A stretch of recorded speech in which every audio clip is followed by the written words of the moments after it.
wrote this too. One problem that I have with trying to answer a question for yourself or for myself is that you try to look at one word, and the only way to do it is to go back and look at the context of whatever verse you're looking at, and then you got to spread it out a little bigger and a little bigger, and pretty soon you've filled up 3 or 4 pages in a book or a few different boards, and one little thing became a big thing.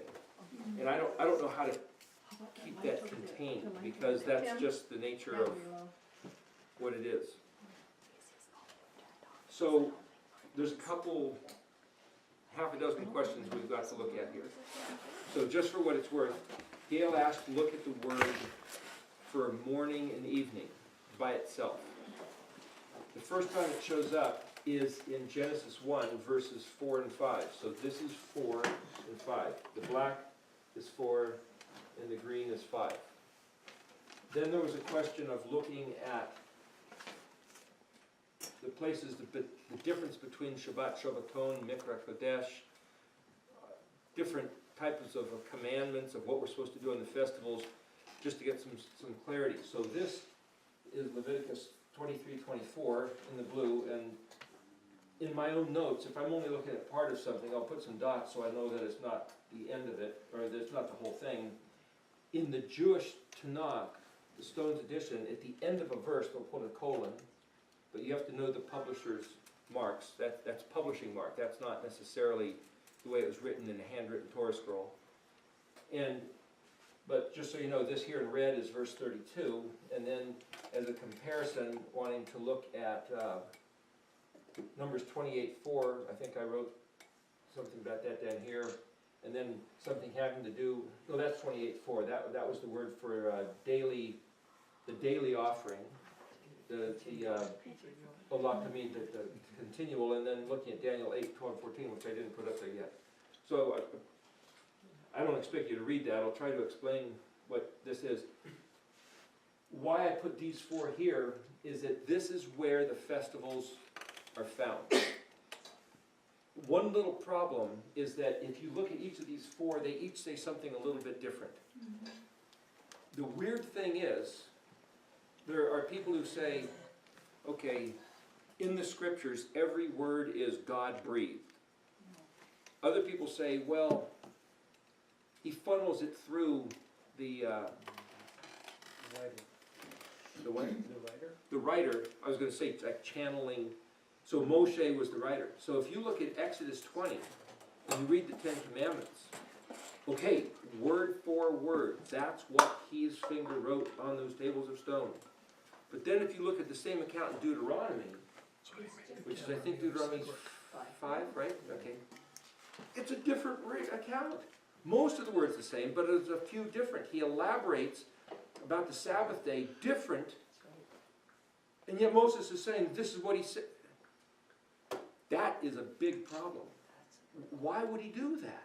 Which one did he say? The Exodus 20 or the Deuteronomy 5? Both of them. But they're different. Doesn't matter. 25 or Deuteronomy 5 is just it's expanded to include, actually includes the Passover and leaving Egypt. Okay, but here's what I'm saying. He doesn't mention creation. Yeah, he does. Yeah, above it. But here's the thing. What I'm saying is, I could sit here and try to figure out which words did his finger write on the tables of stone. Now, if you look at a Jewish traditional cultural rendering of the tables of stone, sometimes all they write is the letters Aleph through Yod, which is 10 letters. Or they'll show you Roman numerals, 1 through 10. He didn't write that. So in other words, they're not even trying to copy what he wrote. If you look at the movie, the 10 Commandments, if you look real close, when the fire comes and writes on the stones, they're in paleo letters. Oh, really? They're in paleo letters. So Cecil B. DeMille had somebody who knew paleo write paleo letters. If you look at Indiana Jones, Raiders of the Lost Ark, he finds something and it burns on his hand. Yeah. It's in paleo letters. So somebody knows that the ancient text would have been in paleo, even though other people modern, like Isaac Moses, and even though I highly recommend him, he basically says, no, it was written in modern flame letters on the tables of stone. As I said, until you find the Ark of the Covenant that Ron Wyatt located, and you open it up and look inside, and not that we're gonna do that, but until you do that, you don't know what's written on those tables. So therefore, nobody knows what exactly the words are.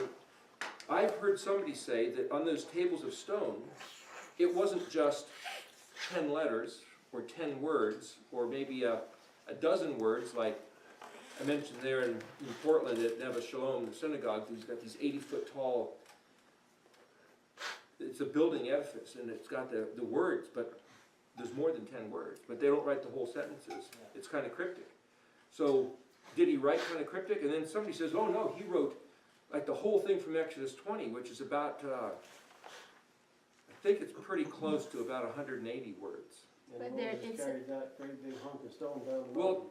apparently they said he wrote on the sides of the tables and the backs, and some other people It said says, the letters yeah. burned through, and it's like, nobody knows. Yeah, but it does say he wrote front and back. It does say that Yeah. in the scriptures that. But somebody said he wrote front and back the same, and somebody else said this table was one set, and this table was the same exact set, mirror image, and somebody else. What I'm saying is everybody has a different idea.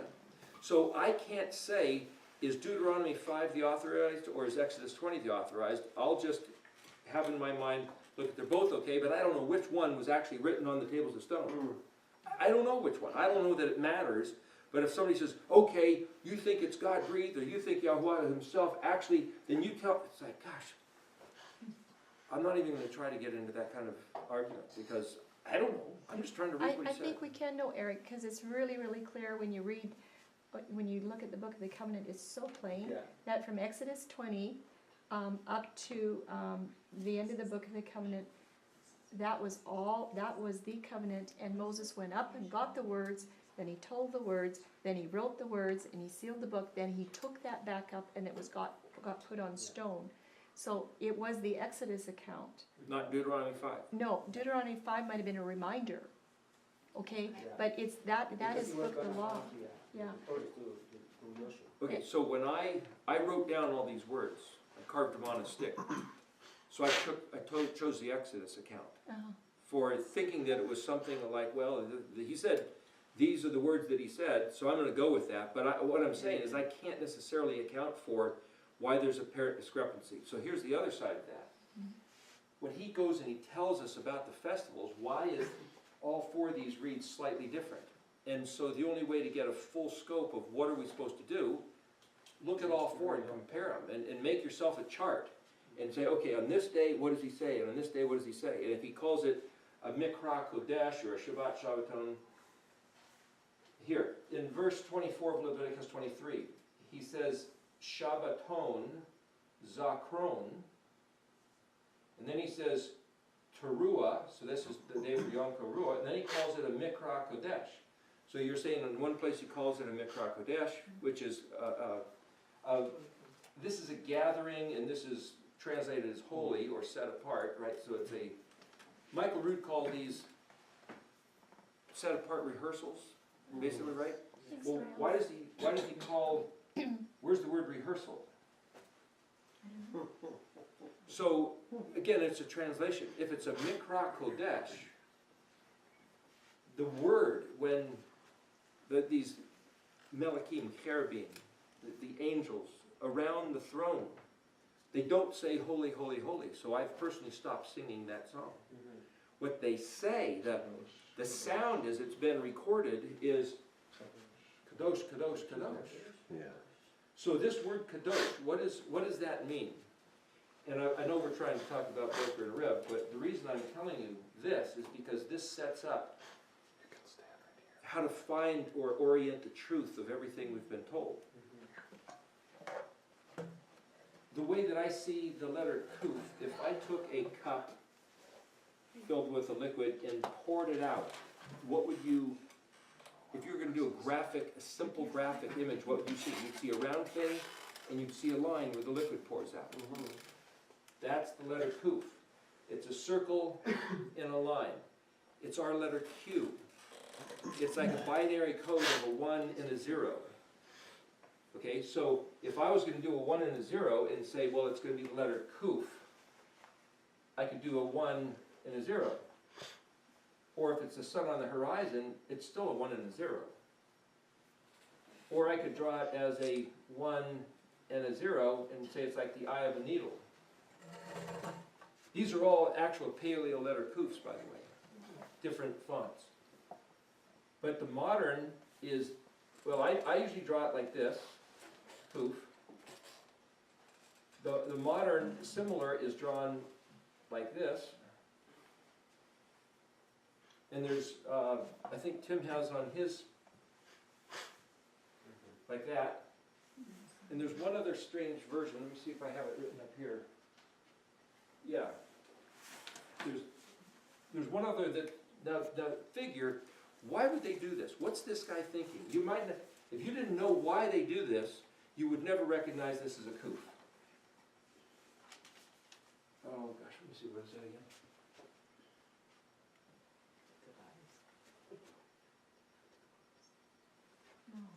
Okay, now how do you get a 1 and a 0 out of that? So here's the problem, right? You get the Leviticus scroll written in Paleo-Hebrew, they dig it out of Qumran and they go, wow! And somebody looks at that and says, that almost looks like water buffalo horns or something, you know? How is that a koof? Well, this is what happens when you go to say, what's the authorized orthography? What's the official way to make a letter? I don't know that the people back then necessarily thought the way we're trying to think now of trying to find the most ancient form of the letter. Which one's the real form of the letter that he wrote with his finger? Because after all, the reason for writing is to communicate. So if I can use cuneiform, which is basically a bunch of nail-shaped things, and if you understand what I mean, then the communication is made, and it just doesn't matter. So in Frank Sicken's book, he'll even show you where cuneiform copied, in this one, the letter tet, it copied the pattern, which is to say cuneiform was copying Hebrew, not Hebrew copying cuneiform. Of course, other people argue the other way. In fact, some people even said Hebrew came out of Egyptian, which I don't believe because of the pattern. But I can't prove it based on saying, oh, they found a certain artifact where it says this and this, and it shows the most ancient form. Nothing to do with the most ancient form. It doesn't matter whether they found any writings from before the flood. What I tried to show you last time was because it's got Yahweh's fingerprints on it, because it's him talking about the Messiah, him talking about the 7 days, talking about the 7 festivals, which is his stuff, that's proof that it's his. Yeah. And because it says, I'm going to put the stars in the sky on day 4, that means he planned it before he put the stars in the sky, which means it came before creation, which means it's not human. So it obviously had to come before Egyptian hieroglyphics or cuneiform or Sumerian or anything else. That's the proof. It's a logical consideration. But here's the thing. If you have a pen and you're dipping it in an inkwell and you pick it up and you place it down, you get kind of a blob of ink. So every time you pick it up, excuse me, and place it down again, you're going to get a blob of ink. So somebody had to figure out a way, how do you do this letter proof without blobbing the ink? So they put their pen down and they get the curve and then the round part and then the other part of the curve. And it ends up looking like that. It's the same shape. It's a curve and a line. But some scribe, his own handwriting technique, made it like that. So you can't say, oh, this is more ancient, so that's it, or that's what it's supposed to be. It's a line, it's a 1 and a 0. It's a combination of these two elements. That's what koof is. Now, why am I going on about that? If you look at this word dalet sheen, here's another word right here. Chet dalet sheen. Chadesh. This is Kadesh, that's Kadosh. Similar phonetic between a chet and a koof, but this is the word translated as month.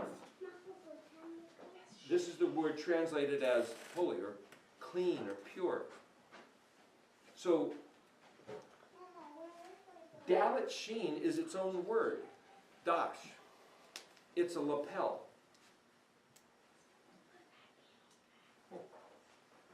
How do you put that in? I'm only giving you one of the answers. It's also grass. It's also a tender young sprig of grass, such that if you were to step on it, you'd flatten it like you flatten a lapel. Understand the connection? It's something which is so tender and so delicate and so thin that it's vulnerable to damage. So if you were going to say, what does Dalet Shin have to do with grass, have to do with Kadosh, have to do with Kadesh, have to do with a lapel? The way to get your sense about what Hebrew's doing is to say, well, it's not which one of these is the translation. They're all the translation, kind of, but it's to say, what's the common denominator? What do they all have in common? How do you put all these things together? So something about Kadesh is so fragile that if you mess with it, it's no longer Kadesh. Because it's so purely his that as soon as a human tries to translate it, or write it, or interpret it, or make sense of it, it's no longer Kadesh.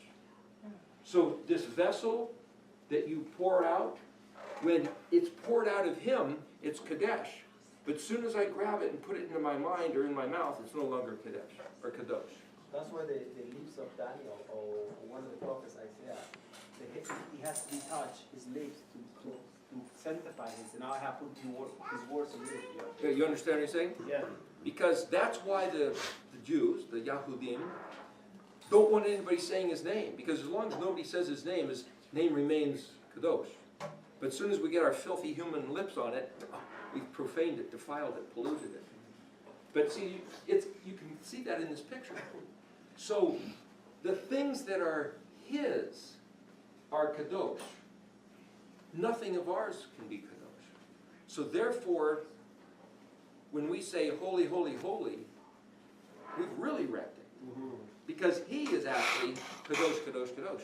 He is so pure that there's no other word can actually describe what he is. So my figuring is, okay, if I'm going to conform my mind, my being to understand what he's trying to say, I've got to get as close to that as possible, which is by reiterating, speaking the things he says to speak, writing the way he says to write. But also what I'm trying to show you here is that it doesn't matter which way you write the Kuf, because what we are doing is not trying to follow what his finger wrote on the stone, because we don't know. We're trying to communicate what he was communicating through those letters.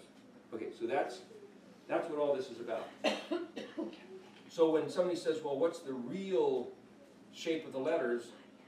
I'm just saying, nobody knows. What's the real pronunciation? Nobody knows. If we would have heard his voice, we would know, but they didn't want to hear it, so Moses got it and came back. But as soon as it came back in Moses' mouth, it was no longer Kadosh. It was interpreted by Moses, interpreted through Aaron and his sons, and so what we have is Talmud, being handed down. So you see basically we're paraphrasing what In a sense, yes. So a Talmud is paraphrased. Just so you know, everything we've been hearing all week is Talmud, meaning teaching and learning, rehearsing, paraphrasing, trying to figure out what he said, because it's not Kadosh. So when people say the New Testament's commentary, it's like it was written 20, 40, 100 years later. So I remember that he said such and such. Well, that you go off your memory. He said this, not that. That's why you have slight discrepancies within the gospel accounts. And that doesn't diminish their value, doesn't diminish the truth of it. But when you see discrepancies in the text, that's why there's so many books and conversations about, well, it's not true, it's not valid, it's not accurate. And it's like, well, yeah, but it is. And man, there's college courses all about analyzing the discrepancies in the four gospels. And so what my point is say, the truth is what he gave us. Those guys are talking about it and trying to worry about whether they have to regard it as truth, maybe. But I don't even want to go to that fight. I'd rather spend my time trying to figure out what he said. Yeah.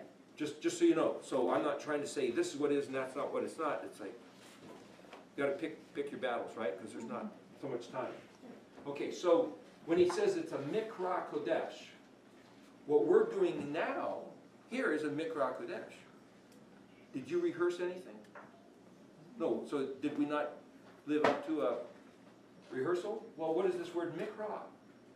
We could look it up in the dictionary, but I'll tell you this about one way to analyze the word. When you put the letter Mem, which is water, in front of the word Kufresh Aleph, or in front of any word, it says it's a place, or it says it's a tool, or an instrument, or it's the place you came from, which means you're away from it, So it means you're against it. So this letter mem as a prefix can mean half a dozen different things, some of which are in conflict. It means the place where you're at, or the place which you left, which means you're not at. So again, in Hebrew, one thing can also mean the opposite.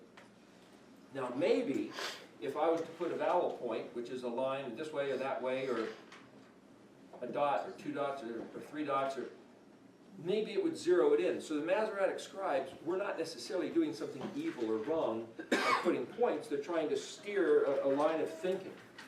But without any dots, you don't know what it means. It's just mikra. So to say it's the place where kara happens, or it's maybe the tool by which kara can happen. Well, then what's kara? Well, you look in the dictionary and it means to invite. Tim and Charlene invited us. To summon, to assemble. Well, we have been summoned and assembled, right? So it's like if you get a summons at the court, they say you better show up. That's what this is. Yahweh himself has summoned us to assemble, but kara also means to learn to read, to teach and learn, and then specifically learn how to read the scriptures. It also means what you call, if I were to say, come up here and read the text, read the Torah to the congregation, you have been karad, to put an English suffix onto it, so that Karaites, that's where they get their name, Karaites. Those are those who read the scripture. They don't study the Talmud like Nehemiah Gordon. They're not wasting their time studying Talmud, other people's teachings. They've got their nose in the book and they're figuring out what the scripture says. That's what I'm doing. I'm not going off of other people's teachings, but if you listen to me, now you're going off of my teachings, so it's like, you can't help but profane it, right? You can't help but take the Kadosh and now turn it into a Talmud, unless you study yourself. So if you don't want Talmud, you have to study yourself. But if you go by somebody else's suggestion, I'm just saying that's just the nature of what this is all about. So a Karaite, Kara means to read. So if I put a noon at the end, Kuf, Resh, Aleph, Noon, by adding the noon, that means to be in the action of doing it. And if I made it like a Vav noon, it's kind of the same thing. It's the one who is in the action, because this noon is, we didn't get there today when we we're going through the alphabet, but the noon is shaped like a lightning bolt, or it's like these legs which are jumping. So it's putting something into this action of leaping to, or it's this spring. In fact, they'll tell you that noon is a jumping fish, a fish leaping out of the water. Noon follows mem, mem is water, so mem and noon go together. The habitat and the one who incubates or grows and develops in that environment and then leaps out, right? You're hiding like a spider hiding, and then the bug walks by and he jumps out. You know, that's, you could say, well, it's not just fish and water, but it's spider. The Cayman Islands in the Caribbean. What happened at the Grand Cayman Islands? What were they famous for? Well, pirates, right? Pirates. What do pirates do? They sit there and they hide and they jump. If you look at the word spelled, I believe it's Kaf Mem Nun, Cayman, in Hebrew, it means to lurk and wait and jump out at somebody. Just like the spider from the web. Or it's the same exact word. So Cayman, as in the Grand Cayman Islands, is a Hebrew word. So, anyway, Vav Nun is this one jumping out to do or to be engaged. But this is the, I don't think there's the Vav, but the word Quran, the Arabic word, the book they read, that's the same word in Hebrew. It means that which is read. Because there's this noon action on the Quran. So here, the Mikra Kodesh is actually being invited to assemble, to learn how to read in purity, or the pure stuff of Yahweh. That's what we're doing. This exact function is a Mikra Kodesh, but we're not rehearsing anything, we're actually doing it.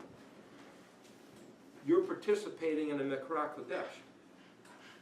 If you've ever been to an assembly and they don't teach you how to read, well, you've still assembled, but the whole thing about a Korah is learning how to read. So Leviticus is actually Vayikra.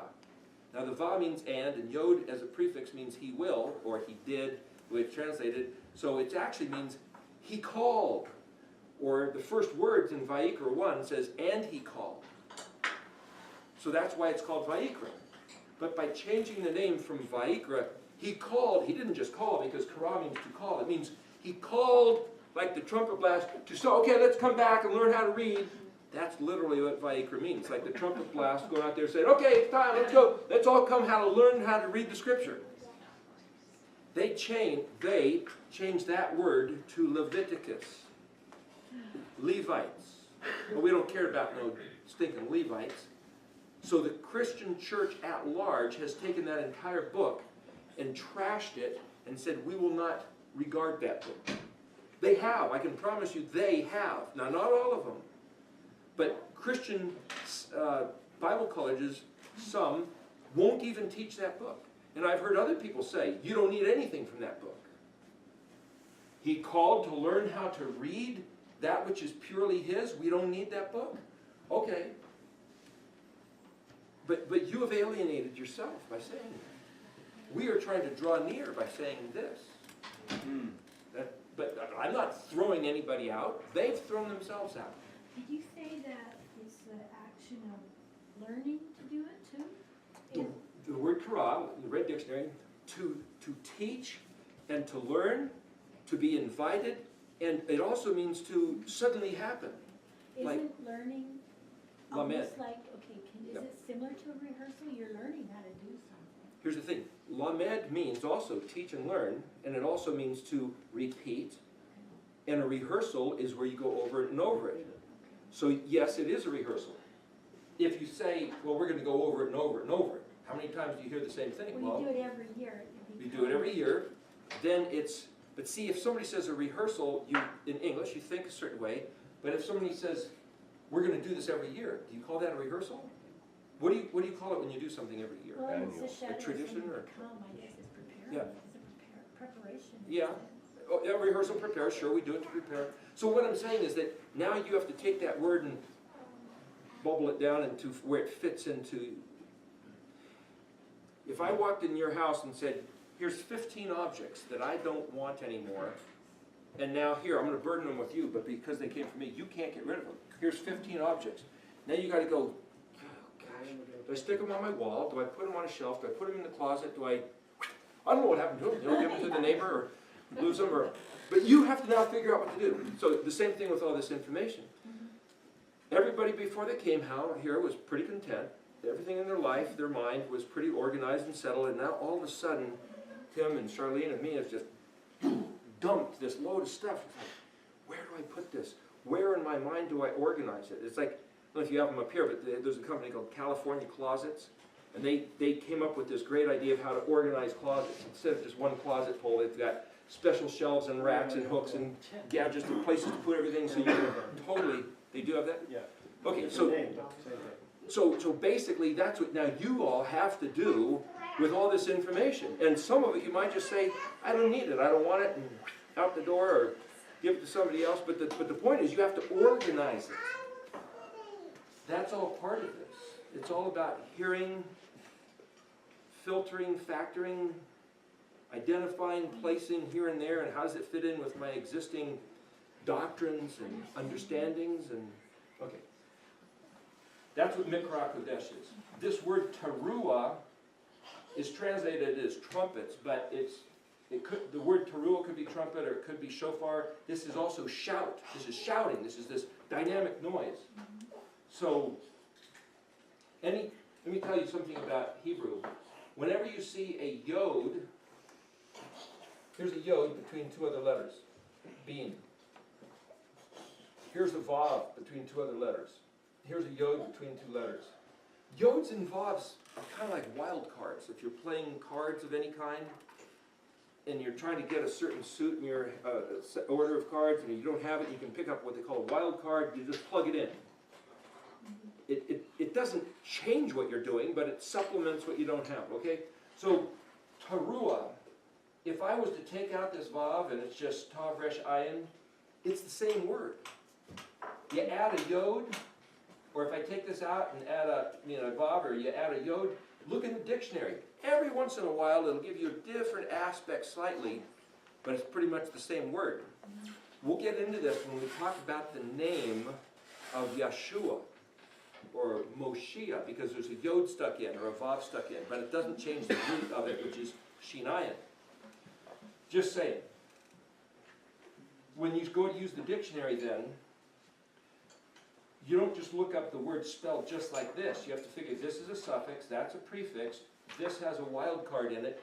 So now I can put other prefixes and suffixes and other wild cards in the middle, and then I can find that root, and then I can find all the other words that use that same root, and that's how you use the dictionary to study what it is, which is why my dictionary, it's not down here, but my dictionary looks pretty worn out.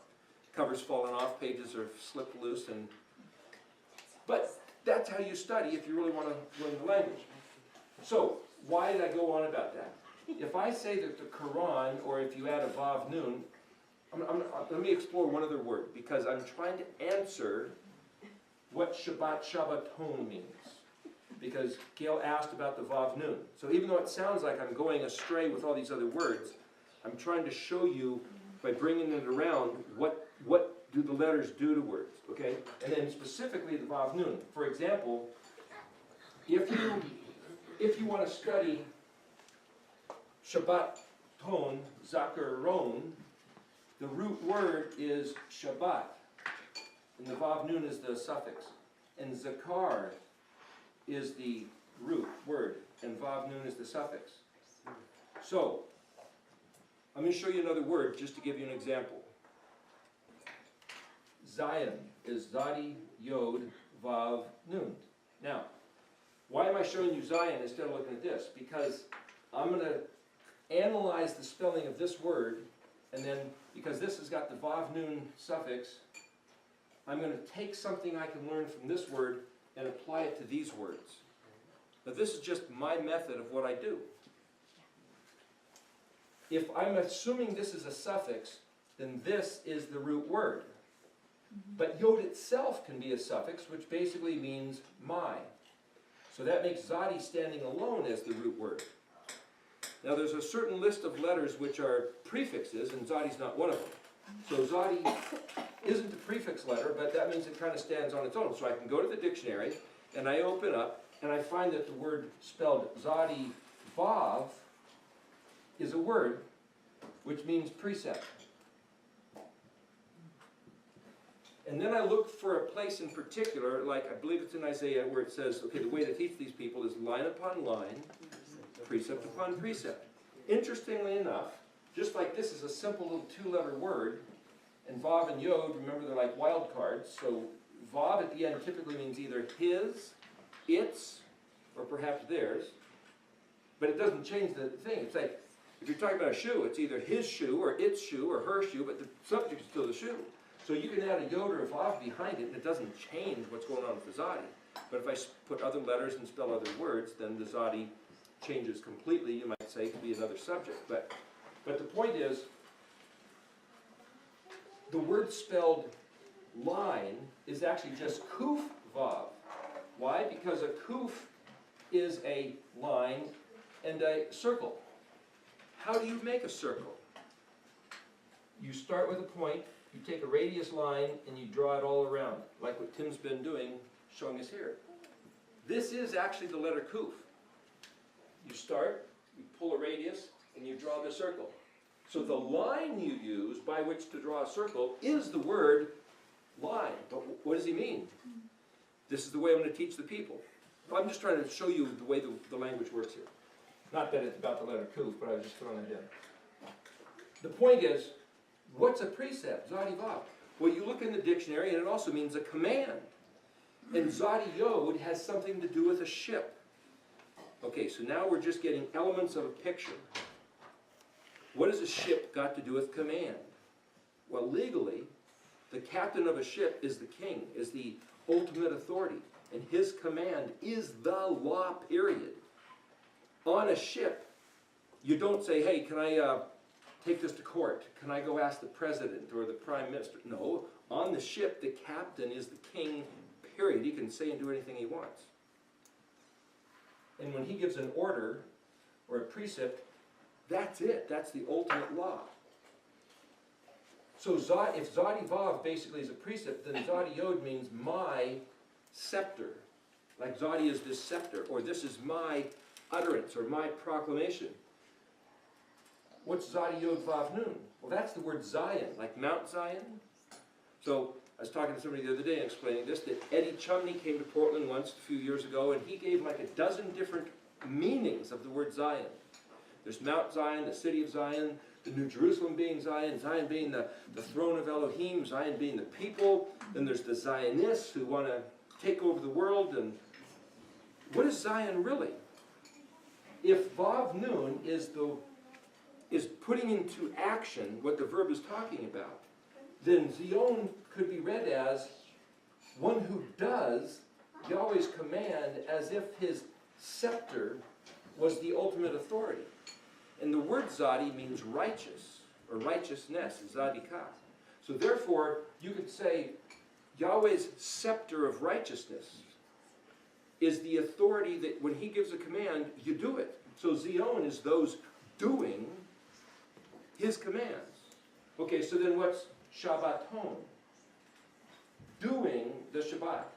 Zakaron would be remembering, because Zakar means to remember or commemorate or memorialize. So you could say if this is a Shabbaton Zakaron, there's a certain rhyming going on there. So if you have, for example, if you say good dog, it's Caleb Tov. If you have two dogs, you have Calebim. So you then also multiply the Tovim. So you'd say Calebim Tovim, good dogs. So it's like saying goods dogs.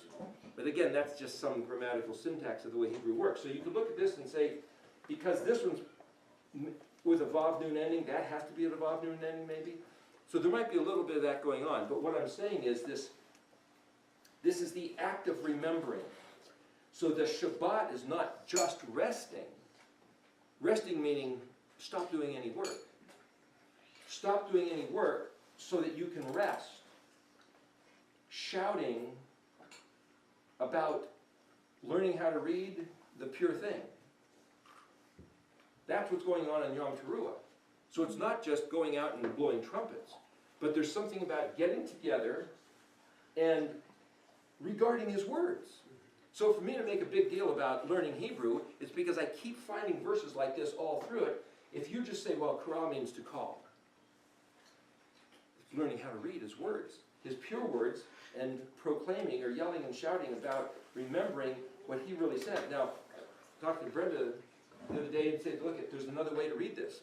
Sigurd was talking about the letter Shin, meaning a prefix of one who it belongs to. Shin is the monogram of El Shaddai. On a mezuzah that you'll see by the doorposts, Jews will have this little thing, and they have this little Shin shape, a little fire. Why? Well, it represents El Shaddai. El Shaddai, Shin, that's like a monogram, a single letter, monogram. So the single letter of the monogram of El Shaddai, I could say, well, Shin is a prefix. You'll see that in the dictionary. So if this is a prefix letter of Bet Tav, so this is the word Shabbat, Shin Bet Tav. Well, what's Bet Tav? Bat. There's a lady's name, Bat Yah. Bat is daughter, so Bat Yah means daughter of Yah. So this means Shin Bet Tav. Shabbat is El Shaddai's daughter. So El Shaddai's daughter on Shabbat doesn't have to listen to anybody other than the instruction of take a break, sit down and rest, take a nap, take 2 or 3 naps if you want. Do you have to get up and go to a meeting at 10 o'clock or 6:30 on Shabbat morning? No, you don't have to listen to anybody. So people say, you better get up and go to the assembly and you better be there on time. It's like, not on Shabbat. Not El Shaddai's daughter. Unless you want to. As a matter of fact, one place he said, don't even leave your house. Well, if he says, you better not forsake the assembly, but you better not leave your house, well, which is it? Again, there's this discrepancy. Yeah. So I know some people who won't look at the internet because you're barraged with all this stuff. But as El Shaddai's daughter, don't listen to the guy who says you don't have to watch the internet because you can do whatever you want. But so what I'll do is I'll study, but if I start to get weary, I'll just stop. I don't have to study. The Jews, a friend of mine said, the Jews don't study on Shabbat. They study on Sunday, at Sunday school. I didn't know the Jews went to Sunday school. Sunday school, the taskmaster, the shepherd staff or the lamed, this other authority. Not on Shabbat. They'll go and they'll sit, they'll listen, they'll sing, they'll fall asleep in the middle of the talk. It's okay. It's okay to fall asleep in the middle of somebody's talk, especially on Shabbat. There's no burden. There's no oppression.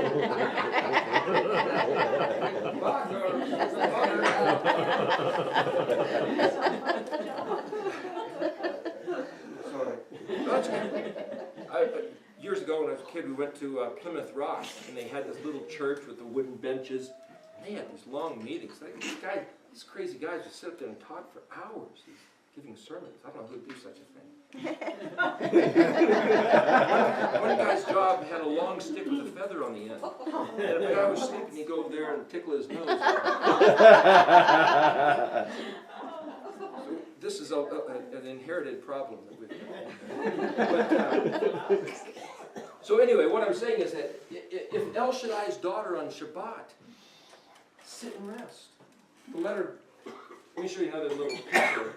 Resh is like this, almost like a flag, or somebody with a backbone and this dignitary. So that's kind of a picture of the Messiah. Bet is almost like somebody sitting down. Kind of like the king and the queen, you might say, or something. Okay, so that's kind of like Bet and Resh is a picture of the Messiah and his bride. Bet is known as the kind of the female letter, even though He is an expression of the feminine suffix. Bet also means woman of a sort. Body in the one who houses the next generation. But Bet and Resh, you can see the standing posture and a sitting posture. The word shuv, shin bet, means to return. It also means to sit. The word for old man is, I believe it's shin bet yod, I think it is, or just shin bet, which is one who returns. You're looking pretty old. How many times have you come around the sun? It's like another trip around the sun. The guy who keeps coming back. An old guy is a guy who keeps coming back around. Another word for old guy is simply the word beard. Forget that word. It starts with a Zion. Is it Zion Noon Bad or something like that? I forget. But the bearded one, that's an old guy too. The guy with wisdom. But I'm just saying, so the pictures that you see in these words, you can sit there and analyze them and get something out of it. So when I saw this thing about Shabbat, El Shaddai's daughter, I'm not talking to the females. We're all El Shaddai's daughter. Just like when he says B'nai Israel, and Benah would be feminine and B'nai might be masculine. Doesn't matter. It's also the word children, which is both genders.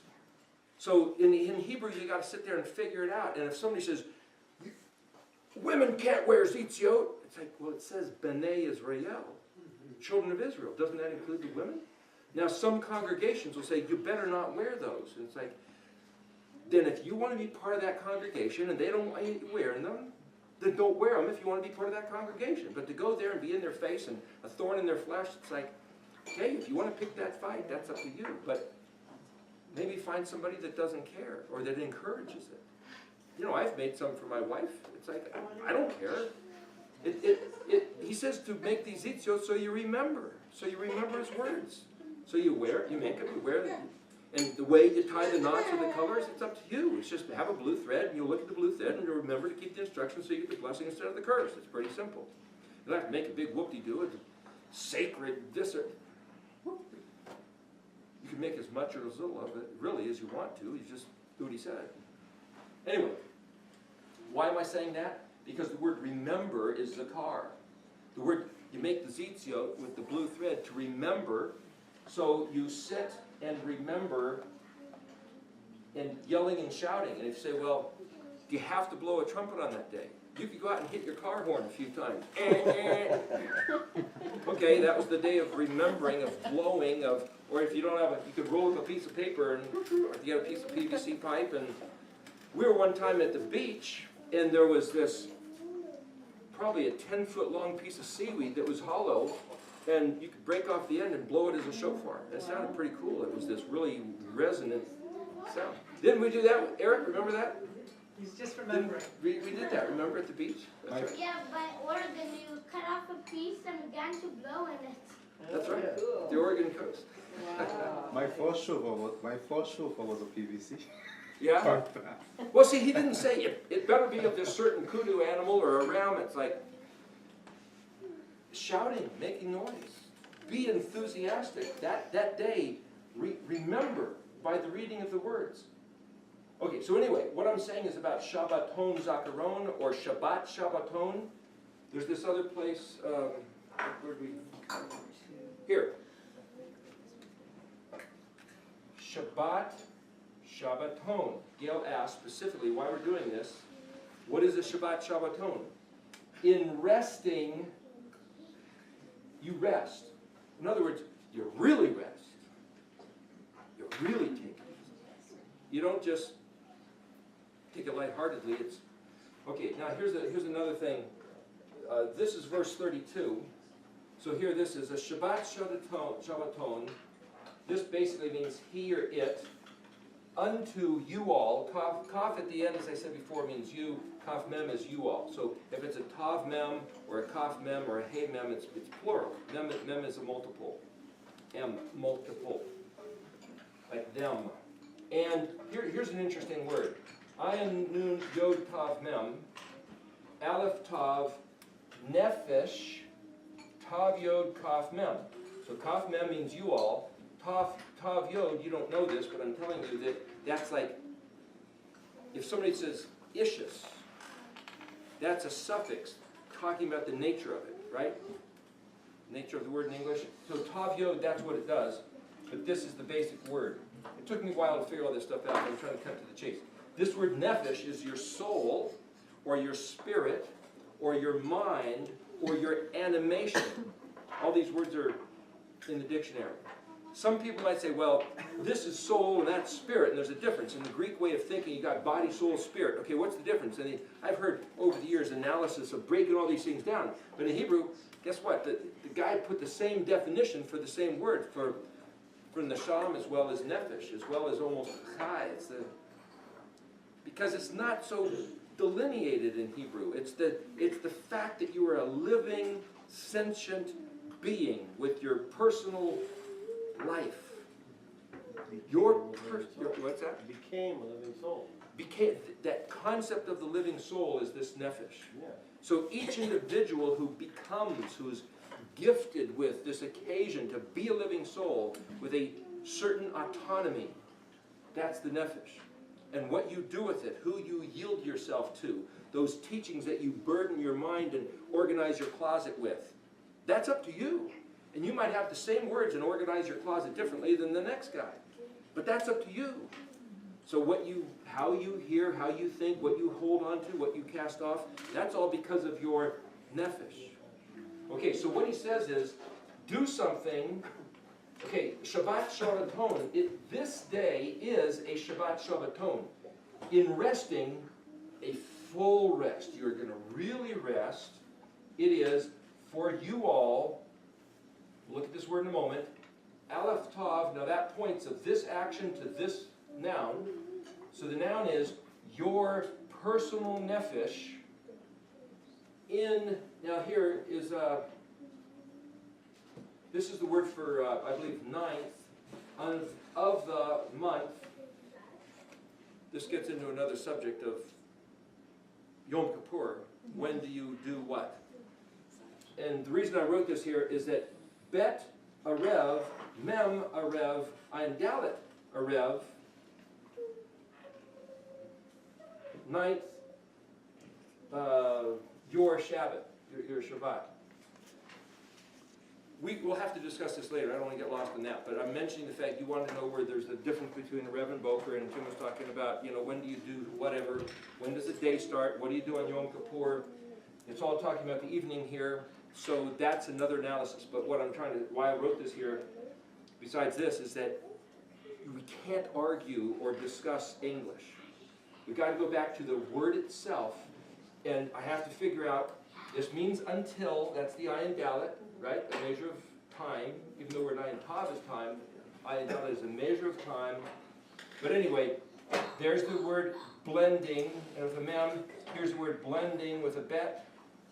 So what I found, and here's that word blending again, what I found is that the only way I can make a sense of any of this stuff is to write this stuff down and look at it and write as I analyze, because otherwise it just gets lost in a swarm like in a ref. You just have to organize it. So what I found, just for what it's worth, is that you go to the art supply store, in this one, B paper, personally, if I get the heavy paper without the perforation so it doesn't tear out, because if I get the thinner paper, it always tears. This is 93 pound, 12 by 9. It's a little bit bigger. It gives me enough room to work. I've tried smaller ones and bigger ones, and they're always just, it just doesn't work. Bad ergonomics. But just so you know, if you ever get a couple books and just start writing. And I have to use different colors, because if I wrote all this in one color, we'd be completely lost. So I use these little pens. Oh, this isn't one of them.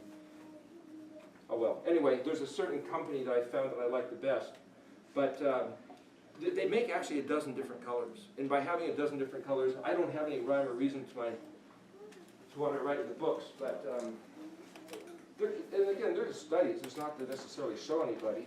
But you know, I write the paleo in red and then all these other things in different colors just so I can keep them clear.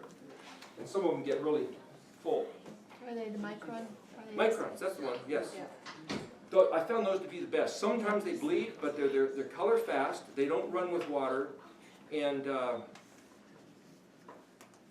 they don't smear, and they'll stay for a long time even if you spill some on them. But like I said, I've had a couple of them leak. But those, out of all the different pens I've tried, those are the ones to use. Anyway, what I'm saying is, why did I say that? Because that's how you mikra the kodesh. Do whatever it takes to get your mind settled, Shabbaton. If you're starting to get stressed, then don't do it, especially on Shabbat. Now that's not to say if you get stressed, stop, but because sometimes like when you're running, you know, you gotta go blow past that wall. So there's times, but then that's where you have to know yourself. You know, when do you push past? There's sometimes when I've tried to sit and read something, and I find something just thrilling, and it's like, wow, and you get energized. Other times I've sat there for 6, 7 hours, and it's like, oh gosh, I'm not getting anything, I'm not feeling anything. But then I found if I just pursue a little bit longer, something will just break open. Yeah. Like if I'm trying to go through maybe a whole chapter or a dozen different verses, and it's not until I get to the last verse. Why does it always take so long? It's so difficult. I get to the last verse, and all of a sudden, wham! It explains something that ties all the other verses together, and whoa! This great insight, and it's like, wow! But it took pushing through the labor, the night, the labor pains of just working through that thing until there's that breakthrough. Whether it's all the same day or different days, that's up to you. But what I'm saying is that it's your own thing. It's your own nefesh doing it. Now here's this thing about Yom Kippur. Why I want to bring it up is because it's the big bugaboo day, right? What is this word? It's the word you will fast. You will burden yourself. Well, the thing is, you won't necessarily find that word in the dictionary because it comes from the word whose root is, and I'm just telling you, ayin, nun, henny, anah. Anah. If there's a dozen meanings of that word, fasting is the last meaning. It means to humble, to oppress, to assume the burden,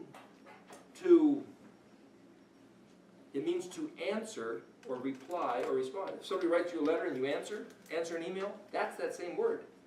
So why should you have to answer an email? Somebody, hey, can I get your attention? The fact you acknowledge me, that's enough.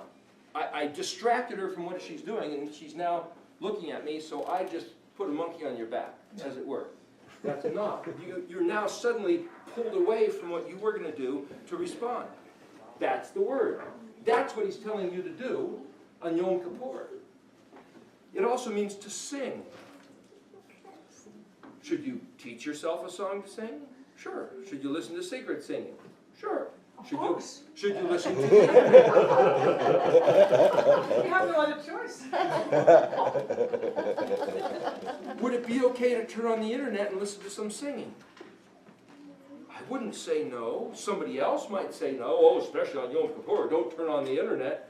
If you want to turn on the internet to think about his stuff and burden or load your nephesh to suddenly focus your attention on him, and if that's the way you're going to do it, I would think that's a good thing, but I'm not your rabbi.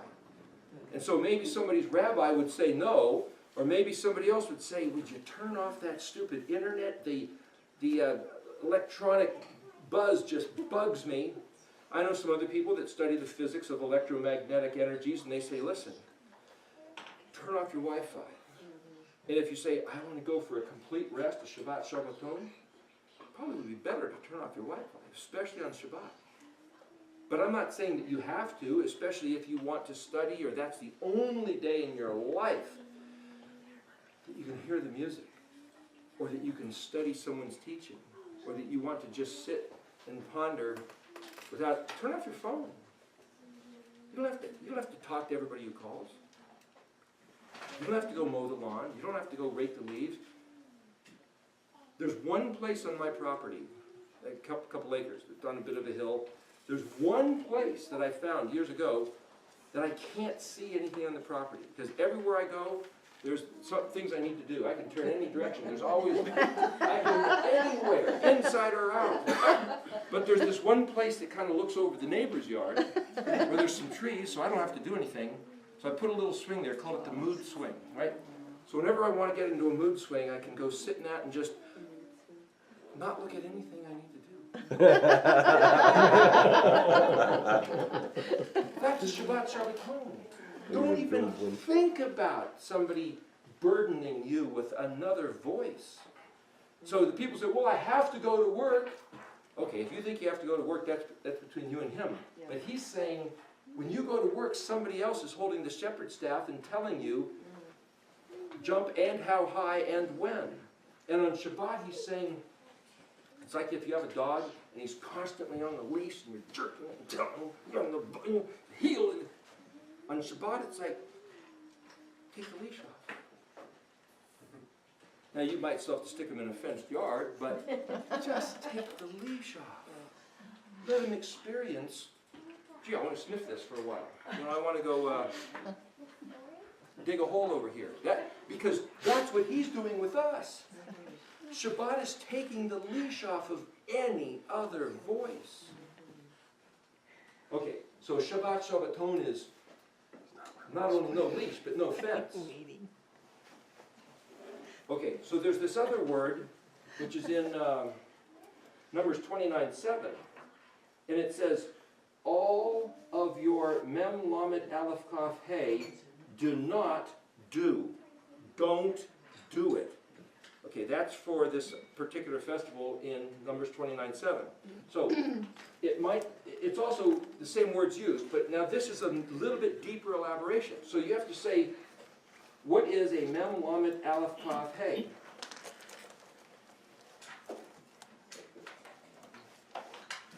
If Mem means the place of, or the object of, Lamed can also, that's actually the word, does anybody know that word? Mem Lamed Aleph Kaf? How would you pronounce that? Melach. What is a melach? Mem Lamed Kaf is king, but what's Mem Lamed Aleph? Messenger. Angel. Messenger. Angel, messenger. What's an angel? Somebody who's been sent on a mission to help you. Yes. Hey at the end is the expression. So anything, Kaf Lamed is the word all. Call. Is there a department store around here by the name of Kohl's? Do you have that up here? K-O-H-L-S? Yes. That's Hebrew. That means everything. That's Kaf Vav Lamed, Kohl. No, it's a different word. Oh, okay. But anyway, what I'm saying is the same word. It means everything. You got everything in this store. It's the name of the bookstore here in Toronto. Yeah? Yeah, C-O-L. Okay, well, anyway, it's basically Hebrew. I'm just saying that, so if you look at this phonetic, Kaf Lamed, all, that means everything. It means every, any, or all, or completely. But again, you can look at the dictionary. So anyway, if you look at Mem Lamed Aleph Kaf, Malak is a messenger, so that means one who is dispatched to go do something. Because Hey is that stuff which he's trying to accomplish. The word lo means no, not, non, negate, zero out. Ayin Shin Vav, I'm not sure if there's another word for Ayin Shin up here. Here, this word here. This is Bet Tav, no, that's Shin Ayin, that's word 9, excuse me. Well, anyway, this word Ayin Shin, you know that word Osei Fele? He has done wonderful things. Osei is Ayin Shin Hey. My dad used to say, he's from Georgia, but he used to say Asha. I don't know where he got that, but it's Hebrew, it's that word, Asha. It means, there's actually about 20 words of what it means. To produce, to compel, to make, to do, to accomplish. The affect which causes an effect. It's to be forced to do something. It's whatever you want to do. That it's the doing, it's the engaging in action. That's the word Ayin Shin Hey. And he says, the Tav is this prefix letter that means that which is about to be done, or has been done. So it's this past or future. But he's saying, do not even do anything of all your, now you might call that compulsory, where you're sent on an obligation, or maybe that's of your own. Just don't do anything. So what does that compare to a Shabbat Shabbaton? It's a different type of instruction. So now if you really want to say, yeah, but what can you do and what can you not do? If this is a concept of resting without a leash and without a fence, what's Shabbat? Go back home and sit, because Shin Bet means to return, and Bet is to sit. Shin Bet is to sit, to come around again like the old guy. So go back to where you came from and just sit down. But what can you do? What kind of work can you do? If it says Lo Malaka, I've heard somebody say that it might mean don't do any task, but you could do some things, and there's other days, like if it says Shabbat Shabbaton, is it okay to cook? Well, sometimes there's some instructions, then after you have to look at all four, some of them say, don't even cook. And other ones, well, you can go ahead and cook. Like on a regular Shabbat, some people don't cook, I know some people that do. You can cook, but don't do the dishes. That, yes.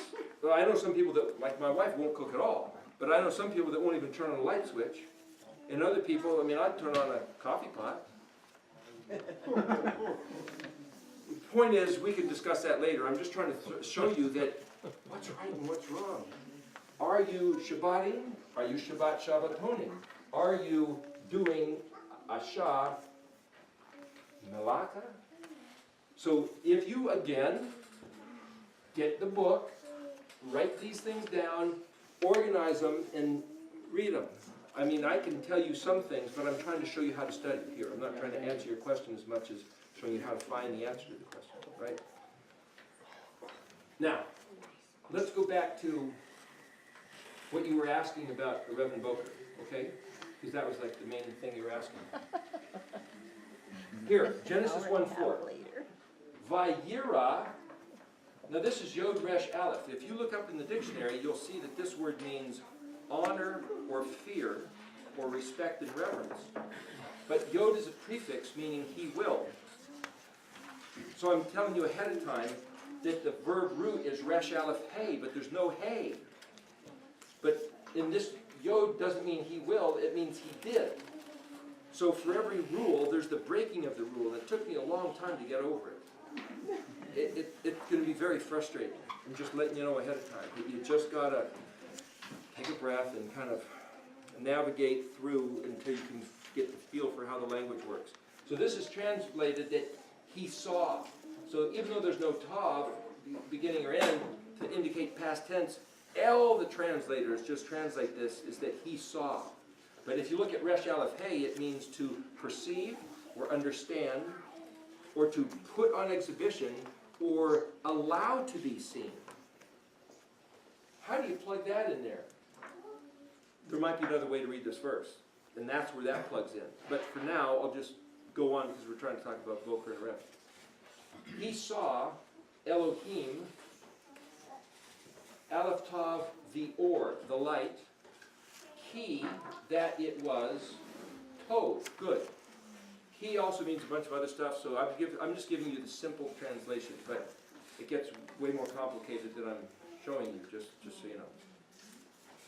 Elohim looked at the light and saw that it was good.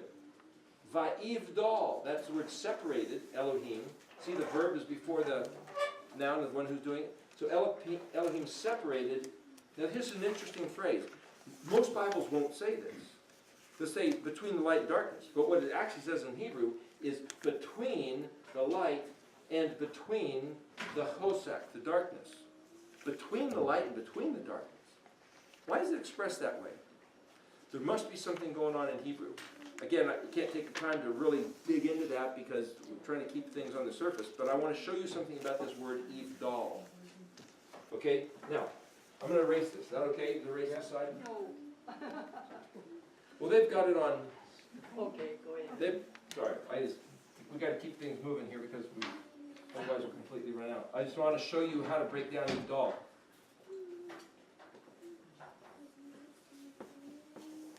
Okay, now, we didn't go through all the letters before, so we'll just have to assume that you know them anyway. Yod, Bet, Dalet, Lamed. This would be like the Y or the I, which is also became the J in English. This is a B, which is also pronounced as a V, just like in Spanish. The B and the V are pronounced the same way, right? This is a D, and that's an L. And again, reading right to left, you've got Ivdal. Okay? And if you want modern Hebrew for what it's worth, you gotta have a Yod, Bet, Dalet. I don't know why I can't think of which direction that goes all of a sudden today. Which way is it? Modern Hebrew Lamed. Oh, the other way. The other way. The other way. Yeah.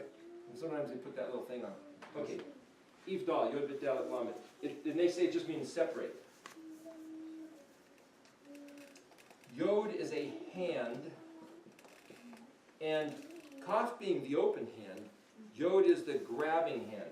So sometimes you'll see a Yod drawn like this.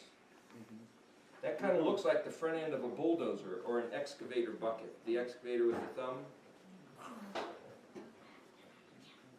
So,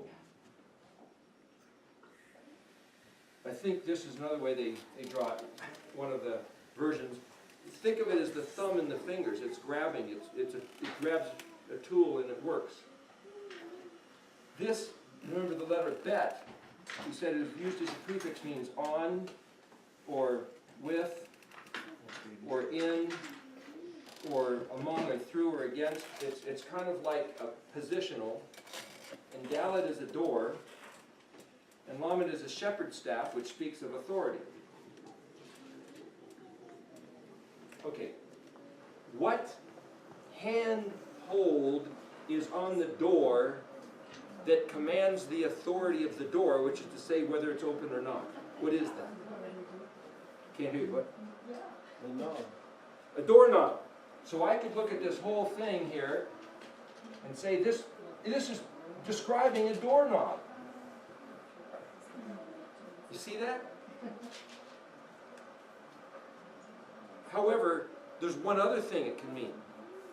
If there's a bouncer at a nightclub, or if there's a valet in front of the hotel, his hand is on the door. He'll open it for you or not. So he is the authority who says whether this door opens or not, right? The guard at the gates of the palace in London.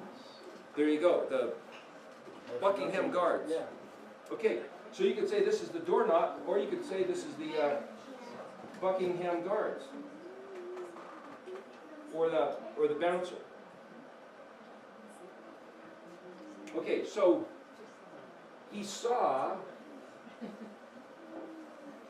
Elohim that the light was good. Of course, now we have to read the first 3 verses which Tim was going through because it talks about what's setting up. And he positioned some kind of bouncer between the light and between the dark. 2 betweens. Is that on purpose? Now, yes? There's another word, there's a different word that also divides separate. Divide? Yeah, there's. Well, being means to divide, also. Okay, there's 2 words, but it was used 3 times. Well, boker means to divide or distinguish also. That's what I was Boker, well, so there's other words that are the same meaning. Boker means to divide or distinguish. Being means to divide or separate or but anyway, but this word here literally means to separate. In the dictionary, you can look that up. So I'm trying to show you something about this. I'm going to show you something interesting. Okay, here, we call this darkness. And this hand is light. Now, when Yahweh first separated or made a distinction between light and dark, that's all we have right now is light and dark.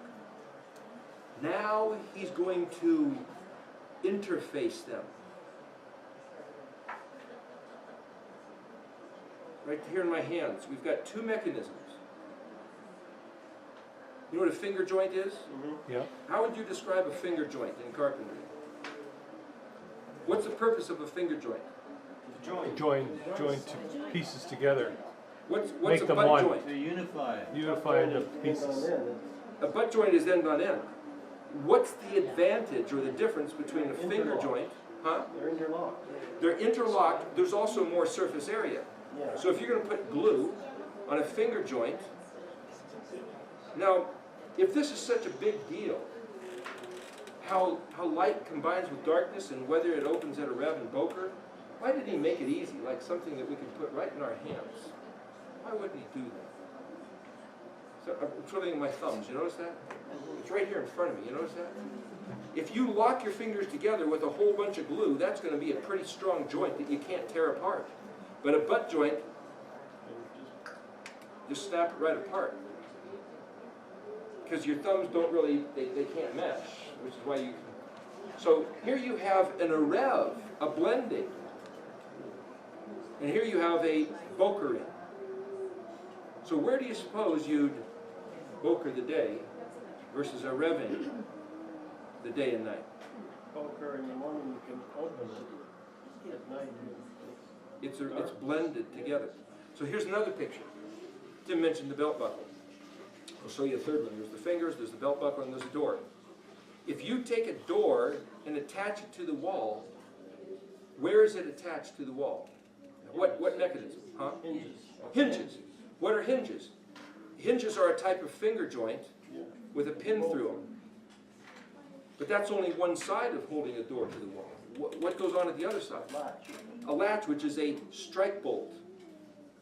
Where does it open and close? Well, I could rip out the pin and tear off the hinges, but Opens in the boker. at the boker, the strike bolt is where the door opens and closes because that's where it's designed to open and close. Now, let me show you another one. All right. Young people turn away. Here's the belt buckle. I'll show you what Tim means by that. There's 2 ends. And there's a latch. Now this latch is a pay. It's a mouth which is designed to open. But this latch is attached to this side of the belt. And it's not attached to this side of the belt. So this side is designed to open and close, right? It's designed to open and close. But this side, the latch is blended to the belt fabric.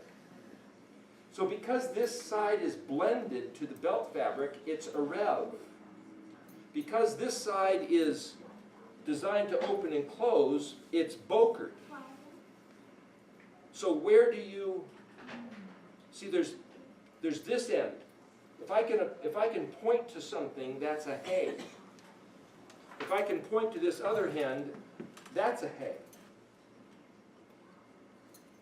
This whole belt serves a job to hold up the pants. So I could say, well, it's holding something together, so that's like a yod. So here's this yod with two hays, but where it hooks itself together is a vav. I've got a yod hey vav hey going on here. But the door to the yod hey vav hey, that which is hooked together is, well, that's a dalet. So now I've got a yod hey vav dalet hey. Well, that's a Yehuda. So what am I saying? It's like, I'm saying there's something about saying that the door of the Yod He Vav He working and holding together spells Yehuda. He came in through Yehuda to hold things together. I'm saying you could start playing around, right? Now, I'm just playing around. But what I'm saying is that the door, Dalet, is designed to go through. He is a mouth which is designed to open. And it opens on the Boker side, not the Erev side. That's just another word of confirmation. And so when this guy from New Zealand said, gee, what does it all mean? I looked at this verse and I'm saying, Vayikra Elohim. He called out. He taught to read, or he established that in the reading, you will see regarding the light, Yom. Now there's the working hand, and Mem is the place of incubation. So regarding the light, or according to, or fitted to the light, would be a place for your hand to work and make things, construct things, like in a womb. And regarding the klosek, the darkness, he would kara, or call out, as something to be read, looking at words, Lila. Well, what is Lila? Lyle, the letter lamed, like this corkscrew shape, is something that turns around. If you look in the dictionary, you'll see that lulav, the lulavim, you know, the thing that they wave, and that's the same word, lulav, and it's also a spiral staircase, something spinning around. The hula, that's also, the hula hoop, hula is also Hebrew, and it has to do with spinning around. So you turn around, you turn from your work, the work of your hand, and you turn and, hey, you turn and look at it. So what do you do at night? You stop, you go home and you think about it. What did I do? Was that the right thing? I mean, so many times, all night long I'm designing what I'm going to build the next day, you know, and then, oh, that, and some people even come up with ideas about what they're going to do at night. Or you think about, gee, should I have said that to that person? Could I have said that better? Should I do? You stop and you reflect and you meditate on what you've been doing, on what your life is all about. Lila's serving this functional purpose of turning and, yes? J. Parkhurst in that lexicon, the old lexicon, Yes. takes that turning action and suggests that that turning action on the first day, when applied to the night, is what gave the earth its rotation. That could be, if the earth is spinning, unless it's a flat earth, but if the earth is spinning. That's another story. Yeah. Anyway. So, to the darkness, he crawed, he spoke into Delilah.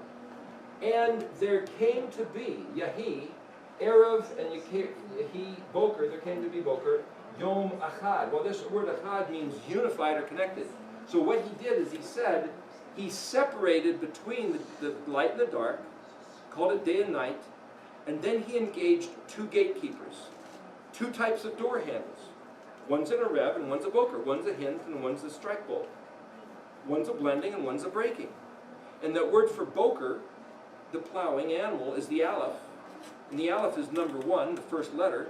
Yeah. The Aleph is where it starts, so where would the day start? You could look at that and say, well, that looks like Boker again. Another voice.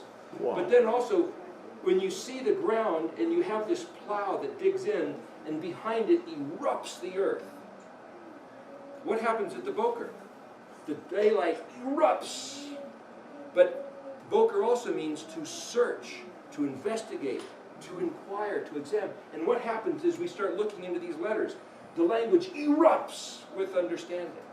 It's all the same thematic picture. So, I would look at this, and this is what I had to respond to when this guy asked the question. He created two gatekeepers.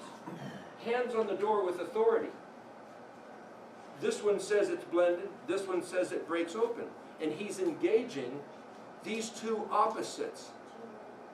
Now, like I said earlier, that the design of physics and all, he designed a duality, a two-part system. It could have been 3 or 4 parts, could have been 7 parts, but he designed it as 2 parts, positive and negative, male and female, yin and yang. He designed protons and electrons. So when he's designing, he decided that having 2 phases was the way to go. I mean, there's 3 phases of electricity and stuff, but that has other purposes and functions. But when he's setting things up, he's telling us how he's doing it. And if you've got male and female, you can either get along blended, or you can conflict, butt heads. It's on there, isn't Yeah. That's the way it works. My point is, we can then take this model and see how it applies in all these different areas of life. You asked my question? No, I'm sorry. Oh, you may not be sorry. I wanted to address it. Be a question, be a miracle. Yeah, well, you have something to say? You want to contribute a great wisdom and insight? No? Carry on, carry on. Okay. That's all Chinese doing. Okay, so let me address real quick the Allah Tamid. Ayin Lamed Hey is translated as that which goes up. But let me show you a little problem with that, just a little problem. There's a verse where he says, he has exalted his word above all his name. That doesn't even make sense in English. He's exalted his word above all of his name, but to say he's exalted his word above all his name, what do you mean all his name? Why didn't he say he's exalted his word above his name? He doesn't say that. It's got this word spelled Ayin Lamed. Now if you look at the word spelled Ayin Lamed in the dictionary, it can mean above. You gotta go? Sorry. You want me to finish this concept in like 30 seconds? You might find it interesting, just before you run. Ayin Lamed is translated as above. It's the high part. To go up is to Aliyah. To go up to Jerusalem, to keep a festival is the high thing. It's the great thing. It's like, whoo, you've been promoted to a higher dignity. It's the word for success, or somebody giving you a raise, and whoo, boy, this is the big stuff. That's Ayin Lamed. So Ayin Lamed Hey is that which burns and goes up in smoke. But this word of Allah or Aliyah is raising up. So they say he's exalted his word above, because it's Ayin Lamed, his name. But then you look at it in the dictionary and say, no, wait a minute. Ayin Lamed also means yoke. Because it doesn't necessarily mean just above. It's something in connection to, together with. We are all Ayin Lamed with each other. We're doing the same thing. If I say, go get that cup over there, you know, the one next to the oven. The word next to is Ayin Lamed because it's in reference to, it's in proximity to. I'm using one to refer to the other. It doesn't just mean above or going up. That's just a common use. So if you read it, he has exalted his word, Ayin Lamed, his name. He has exalted his word in conjunction to, in connection to, yoked to his name. The way I see this is reading there. Excuse me? To the standards of his name. Exactly yoked to. Remember Yeshua said, don't have 2 things unequally yoked. The word Ayin Lamed is yoke. Take my yoke upon you. So if you say, oh, you're wearing tzitzit, you must regard the command to do so. You must read the Torah. You must know Yod He Vav He. You must think that it wasn't nailed to the cross to do so. Because you're doing what he said. I can see your behavior and it's yoked to your belief. So if he says his word says one thing and it's yoked to his name, then neither one or the other is above, but they're both connected. Mm-hmm. So if you regard his name, you must regard his word. If you regard his word, you must regard his name. Amen. And suddenly, above all his name, which doesn't seem to make sense. And the reason I bumped into this is because an SDA friend, I had hired him to help me pour the concrete foundation, and he wanted to cut out at 3 in the afternoon when the concrete truck was coming, and it's like, what are you doing? Oh, it's time for Shabbat. It's not even dark yet. What are you doing? And he, oh gosh, it was a mess. Well, I have to do this. Really? Yes, he said he had exalted his word. He didn't even care about the name, because his word was supreme to the name. I don't think it says that. But that's what stirred up the thing, and it took me probably 5 or 6 years later before I finally understood Hebrew to really settle the argument. And I realized it was a conjunction, a connection. Anyway, I just wanted to let you understand that. This word tamid, mead is where we get mode or made, or something like a suit of clothes to fit. So if you really want to know what tamid is, meaning daily, it's something modulated or something designed. Okay, but we could look at the dictionary and find some other things like that. I just wanted to address that for you. Anyway, I don't want to keep you guys go. I just wanted to let you have that. So, what was the answer? Anyway, Shalom, thanks. No, no. Lila told. We're on our way. Oh, we're on our way, okay. Just go. I'm gonna go pick you up. Well, we're just about done anyway. Wait, so We'll go. Hey, take your time to aim.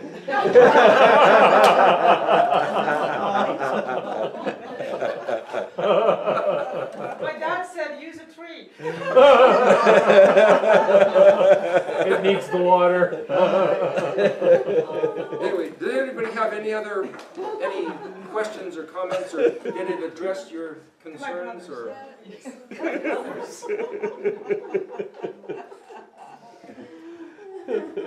Okay, well, I guess we're done.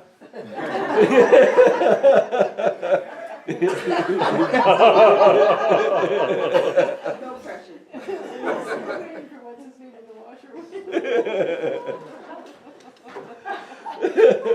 Hey, and of course it was a long day. I hope you lifted the lid, bud. Does anybody else have anything they want to question about Is this? it real? Yeah. What's the answer? You missed it, I'm not telling you now. 42. Does anybody watch like Hitchhiker's Guide to the Universe? So you're using that real 42 one, is right? the answer. You have to watch that movie. How long was that movie? Like 6 or 8 hours or something? Oh, yeah, if it's that short. What is it? There's a movie called Hitchhiker's Guide to the Universe. And the whole thing is they wanted to know what was the answer. What was the answer to life, the universe, and everything? Yeah, that's it. What was the answer to life, the universe, and everything? Yeah. And so somebody built this computer, and it took them centuries to build this computer, and finally it spit out the answer, that the answer to life, the universe, and everything was 42. Well, what does that mean? Well, that's another question. So they had to put it back into the computer. It's going to take centuries more to... That computer had to design another computer to answer that question. Oh, But you know what the answer to life, the answer to life, the universe, and everything is? Yeah. It's in the alphabet. That's it. That's the answer to life, universe, and everything. It's actually 22, not 42. It's those 22 letters. that's good. But anyway, we can play with that. But anyway, I'm just saying that literally the answer to everything. I'll tell one other little story regarding the alphabet stuff here. We talked about this the other day, but some people didn't get the benefit of it. The movie The Da Vinci Code, the book written by Dan Brown, came out in 2006. The very weekend that movie opened up in the theaters, some friends of mine in Bend, Oregon had invited me to come down to their house. They had about 50 people there to explain the alphabet. And that was like the first real public. I invited a couple people over before and had some people trying to explain it, but that one we filmed. I called it So What? That was the title of the talk, So What? Who cares? So what? What does any of this matter? It literally is the answer to life, the universe, and everything. Yeah. And the interesting thing about Dan Brown's movie called Da Vinci Code was the quest for the Holy Grail, basically. And he was saying, well, you look at the Last Supper, right? We're talking about the Last Supper and all. And the one that Da Vinci made, and why isn't there a goblet sitting there? Well, it's really the one that people think is St. John, but it was really Mary Magdalene and all this other stuff in the Merovingian order of the royal houses of Europe and all this stuff embedded in it. But I pondered for a little bit, hypothetically, what would anybody hope to gain if they actually found the Holy Grail and could take a drink? Well, you'd probably hope for long life, wealth, health, wisdom, money, finances, everything your heart could desire. And guess what? Yahweh said if you seek Him and His words and you learn how to read, Vayikra, and you keep his Moedim, you'll have all those things. Hallelujah. But Praise, yeah. what the people have done throughout history, at the expense of probably billions and billions of dollars, and at the loss of millions and millions of lives of people chopping each other up, and fighting, and governments changing territory, and people dominating each other and setting up temples and religions, and on and on and on, trying to find the Holy Grail. It's right here in the alphabet. Yeah. And it was just ironic that that same exact weekend that blew open this alphabet study and Dan Brown's Da Vinci Code. It was just like, wow, that's interesting. Yeah. I have a question, Coincidence. because the scripture tells us, you should not add to my commandments, for example. You should what? You should not add to my Don't, do not add or take away from the and instructions. for example, I know that there is a lot of evidence in scripture about this, but I question sometimes regarding buying something on Shabbat, for example, because we get evidence later on that they were breaking the Shabbat because they were buying and doing. It's in the book of Nehemiah. Exactly, but it is not a commandment. It is not a commandment. That's the question. Okay, so when he says, we erased it, when he says Shabbat Shabbaton, complete rest. See, here's where the Talmud is a really good thing. Okay? The rabbis, sages, people who, wise men, bearded ones, old guys that have been around and met them many times, they get together and they talk about stuff like this. And somebody's taking notes and writes it all down. And that's become the Talmud. And they're discussing matters like this. And they're saying, well, Nehemiah said, yeah, but Moshe said, well, we had a real smart guy here last year, and he said, well, what do you think? Do you really want to go buy stuff? Why? What's the point? Well, Why couldn't you you? better not. Why couldn't you have done that the other part of the week instead of picking that particular, like God's day to do that? Like, why is that yeah, necessary? did you not plan ahead? I Yeah, but what have if it's an enough gas to emergency? get home. Well, that's fine. It's different if it's emergency. Okay, for the fact that you just said it's different if it's an emergency, let's write that down in the Talmud. And that's why the Talmud's so big. Because it's exactly what the Talmud is. It's a bunch of real smart guys, and I'm not putting it down, I'm saying it's a bunch of real smart guys, the smartest of all we've got, the wisest, the most integrity of all of our people. We get them together and we say, will you guys please hash it out and just tell us? And besides that, we'll pray for you that you're granted divine wisdom from Yahweh by His Ruach.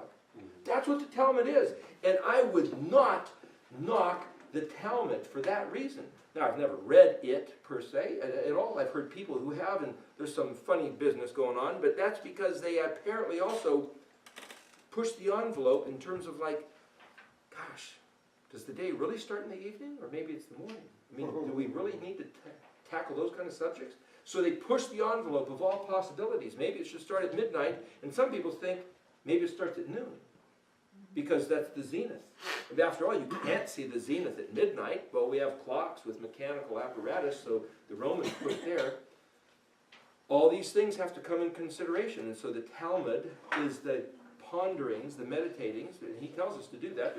There's 2 or 3 words that mean ponder and meditate. Ayin is basically one of them. But anyway, the collection of all these really good thoughts is what it's about. So for me to just say, oh, let me tell you the way it is, that's really stupid of me. If I was to step into that trap, I'd make myself a fool trying to be wise. Yeah.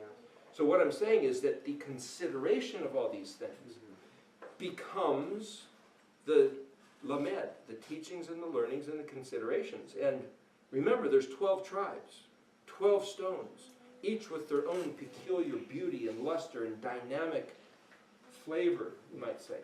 Character. Character. We're all 12 supposed to be the same? No, there was 12 different. How many different tartans are there? 600,000.